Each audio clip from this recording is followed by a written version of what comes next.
Hello friends, स्वागत है आपका वीएस एजुकेशन चैनल पर। तो फ्रेंड्स, आज का जो ये वीडियो है वो काफ़ी विश्लेषण पर आधारित ये वीडियो होगा। और यहाँ पर जो एमपीपीएससी पर मैं विशेष रूप से बात करूँगा कि एमपीपीएससी पर जो ये 87-13 का फॉर्मूला है वो किस तरह से ये पूरी भर्ती को प्रभावित कर रहा है। इस पे सबसे ज़्यादा इम्पोर्टेंट है कि इस पे हम लोग थोड़ा सा बात करें। तो फ्रेंड्स, इस पे मैं पूरी बात जो करूँगा वो मैं यहाँ पर 3 पॉइंट्स पे करूँगा, ठीक है। एक चौथा पॉइंट भी आप ले सकते हैं जो कोर्ट केस का है, उसको भी आप इंक्लूड कर देंगे। तो चलिए इसमें 4 पॉइंट हम लोग ले लेते हैं, ठीक है। अब यहाँ पर एक-एक करके मैं सारे पॉइंट्स को यहाँ पर डिस्कस करूँगा और फिर हम लोग वहाँ पर देखेंगे कि क्या चीज़ें यहाँ पर हो रही हैं। तो वीडियो को आप मेरी आपसे विनती है, आग्रह है कि आप वीडियो को पूरा देखेंगे तो ही आपको पूरी चीज़ें समझ में आएँगी। तो सबसे पहले फ्रेंड्स हम लोग पहले पॉइंट पे बात कर लेते हैं कि पहले पॉइंट्स पर क्या है। तो जो फ्रेंड्स पहला पॉइंट है वो ये बात कहता है कि आखिर जो एमपीपीएससी में 87-13 का जो फॉर्मूला है वो पहले स्टेज से ही लगा दिया जाता है। कहने का मतलब ये है फ्रेंड्स कि आप सभी को पता है कि एमपीपीएससी का जो पेपर होता है उससे पहले प्रीलिम्स होता है, फिर मेंस होता है और फिर आपका इंटरव्यू होता है। उसके बाद फाइनल लिस्ट जो होती है वो तैयार होती है, जिसमें आपका जो प्रीलिम्स है वो क्वालिफाइंग नेचर का होता है, उसे जस्ट क्वालिफाई करना होता है और प्रीलिम्स और मेंस और इंटरव्यू के जो मार्क्स होते हैं उसको ऐड करके फिर फाइनल मेरिट लिस्ट बनाई जाती है। लेकिन फ्रेंड्स यहाँ पर क्या होता है कि जो 87-13 का जो फॉर्मूला है उसको प्रीलिम्स से ही लागू कर दिया जाता है। मतलब जैसे मान लीजिए कि 100 सीट आती है तो 87 सीट्स जो प्रीलिम्स क्वालिफाई करेंगे, मतलब जो भी कट ऑफ उसकी बनेगी उसमें 87 लोगों के हिसाब से कट ऑफ बन जाएगी और जो बाकी 13 लोग जो बचेंगे उनको क्या किया जाएगा, आपका मतलब उसमें होल्ड पे डाल दिया जाएगा, ठीक है। उस पे ओबीसी और यूआर दोनों की लिस्ट हो जाएगी, ठीक है। तो इसकी वजह से प्रॉब्लम क्या होती है कि जैसे मान लीजिए कि कोई कैंडिडेट है, उसके प्रीलिम्स अच्छा नहीं गया, ठीक है, लेकिन वो क्वालिफाई कर गया, जो भी सीट थी, जो भी कट ऑफ उसकी आती उसमें क्वालिफाई कर गया, लेकिन वो 13% के उसमें फंस गया। इस चीज़ को समझिएगा, क्वालिफाई तो किया लेकिन कहाँ फंस गया, 13% वाले में फंस गया। अब क्या होगा कि पूरी प्रक्रिया में, चाहे प्रीलिम्स मेंस इंटरव्यू, सारी प्रक्रियाओं में वो 13% में ही रहेगा। वो 13% से जंप करके 87% वाले में नहीं जा सकता। तो उससे क्या होता है फ्रेंड्स कि अगर वो कितनी भी मेहनत कर ले, उसके मार्क्स चाहे टॉप, हाँ मतलब टॉप फर्स्ट नंबर पे आ जाए वो, ठीक है। मतलब जो 87% वाले हैं जिनका सिलेक्शन होना है उनसे भी अच्छे मार्क्स उसके आ जाएं, फिर भी वो कहाँ रहेगा, 13% पे ही रहेगा। जिसकी वजह से क्या होगा कि जब होल्ड का मैटर क्लियर होगा कोर्ट से तब उसको वहाँ पर ज्वाइनिंग मिलेगी, ठीक है। तो ये उसके कारण क्या होता है कि अच्छे मार्क्स लाने पर भी वो होल्ड में ही फंसे रह जाते हैं। इसलिए इसमें इसका जो सल्यूशन है वो ये होना चाहिए कि आप 87-13 का जो फॉर्मूला है वो प्रीलिम्स मेंस इंटरव्यू लेने के बाद आप लगाइए। जब फाइनल चयन सूची जारी होती है वहाँ आप उसको ब्रेक डाउन करिए, क्योंकि उससे हो सकता है कोई मेंस में अच्छे मार्क्स ला रहा हो लेकिन वहाँ पर उस फार्मूले की वजह से वो होल्ड में फंस गया, ठीक है। ये पहले पॉइंट की बात हो गई। अब हम लोग दूसरे पॉइंट की बात कर लेते हैं कि दूसरा पॉइंट क्या है। तो फ्रेंड्स यहाँ पर दूसरा पॉइंट्स ये है कि जैसे मान लीजिए कि मैंने आपको बताया कि जो प्रीलिम्स से ही जो ये 13 और 87 में बांट दिया जाता है, अब उससे क्या होगा, जैसे मान लीजिए कि भविष्य में 13% पे डिसीजन आ जाता है, ठीक है, कि 13% सपोज ओबीसी को दिया गया या फिर यूआर को दे दिया जाता है, तो उनको वहाँ पर ज्वाइनिंग मिलेगी।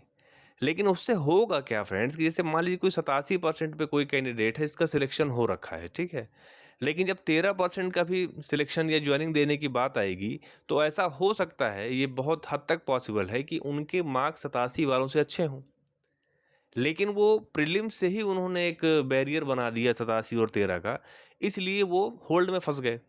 अब क्या होगा कि जब वो मामला क्लियर होगा कि जब 87 और 13 के मतलब जैसे जब कभी भी 13% पे डिसीजन आएगा तो ज़्यादा नंबर वाला लोअर रैंक में रहेगा और कम नंबर वाला ज़्यादा रैंक पे रहेगा, ठीक है।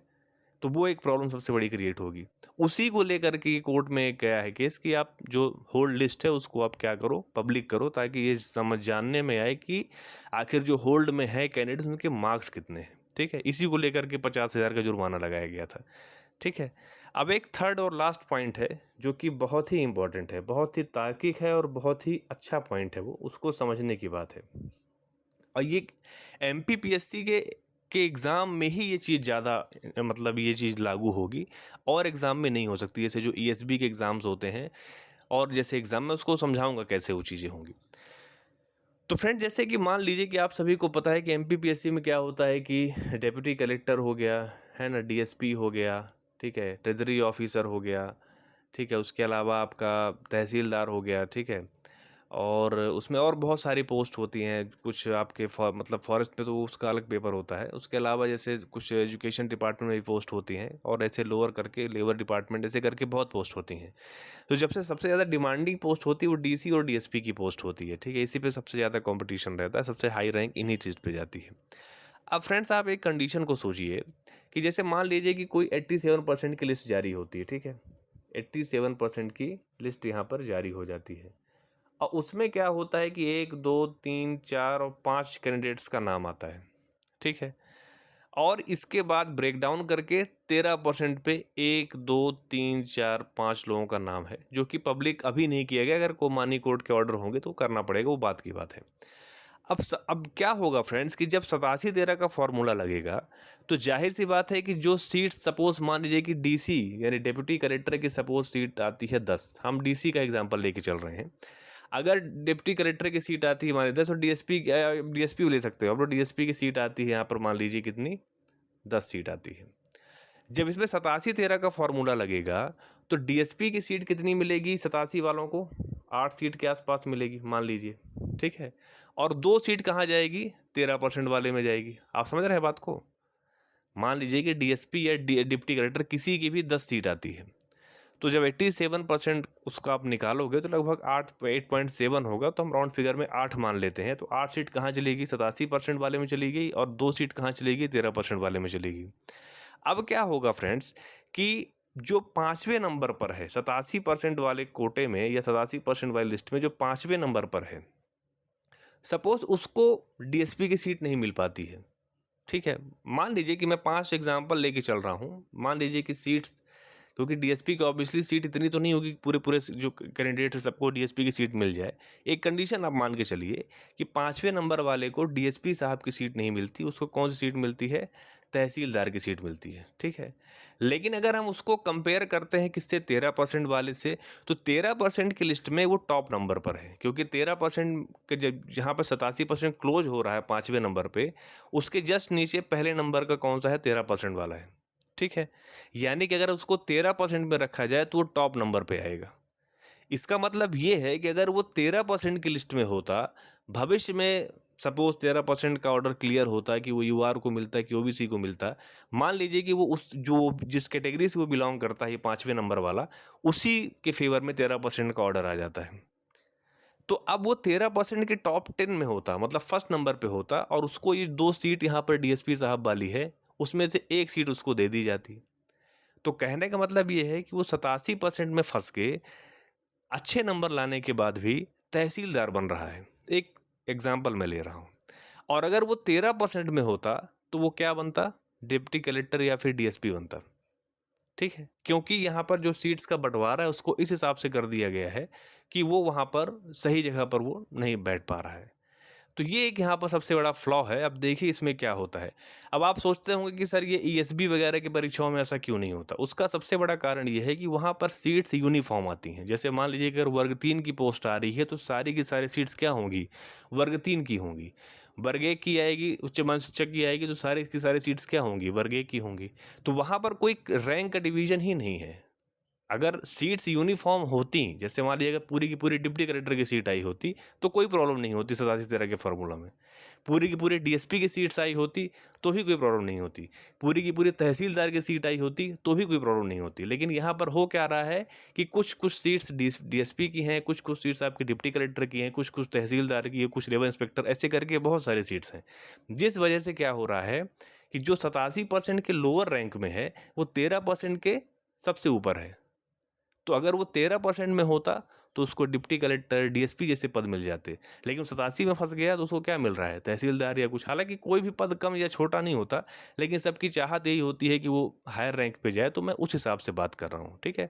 मैं ये नहीं कह रहा हूँ कि तहसीलदार जैसे पद की कोई वैल्यू नहीं है, वो बहुत ही गरिमापूर्ण पद होता है, उसकी भी अपनी रिस्पॉन्सिबिलिटी होती है।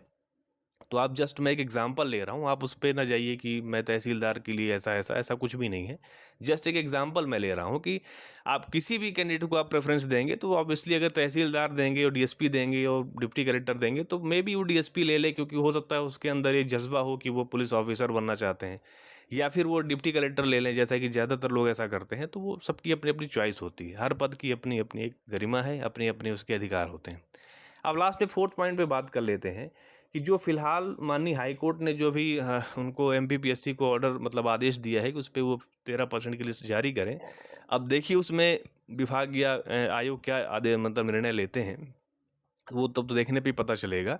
लेकिन हाँ ये है कि अगर 13% की लिस्ट अब जारी होगी तो यहाँ पर जरूर थोड़ा सा उलटफेर जैसी कंडीशन निर्मित हो सकती है, क्योंकि ऐसा हो सकता है कि जो 13% में कैंडिडेट्स हैं वो मेंस और इंटरव्यू में अच्छा किए हों 87% वालों से, तो वो ज़्यादा नंबर होने पर भी उनको कहाँ रखा गया हो, 13% पे रखा गया, क्योंकि उन्होंने बैरियर कब से बना दिया, प्री वाले स्टेज से ही बना दिया। प्रीलिम्स जब प्रारंभिक परीक्षा दी तभी तो उन्होंने ये स्टेज बना दिया, इसलिए ये समस्या खड़ी होगी। लेकिन अगर मान लीजिए कि भविष्य में ये सब कंडीशन को देखते हुए आयोग ये डिसीजन लेता है कि हम प्री मेंस इंटरव्यू कराने के बाद जब फाइनल मार्क्स जुड़ जाएंगे सभी कैंडिडेट्स के, उसके बाद हम 87-13 में बांटेंगे, उसके बाद भी ये समस्या फिर भी रहेगी कि जो 87% में लोअर रैंक पे है जिसको तहसीलदार की पोस्ट मिल रही है, अगर वो 13% में होता तो फर्स्ट नंबर पे होता, उसको डिप्टी कलेक्टर की सीट मिल जाती। ये प्रॉब्लम तब भी रहेगी जब तक कि 87-13 वाला जो मैटर है वो पूरी तरह से क्लियर नहीं हो जाता और 100% पे भर्तियाँ नहीं शुरू हो जाती। ठीक है फ्रेंड्स, तो यही अपडेट थी। अगर आपको मेरा वीडियो अच्छा लगा हो तो आप उसे लाइक कीजिए, अपने फ्रेंड सर्कल में शेयर कीजिए, और अगर चैनल पर पहली बार आ रहे हैं तो प्लीज़ आप चैनल को सब्सक्राइब कर लीजिए। Thank you.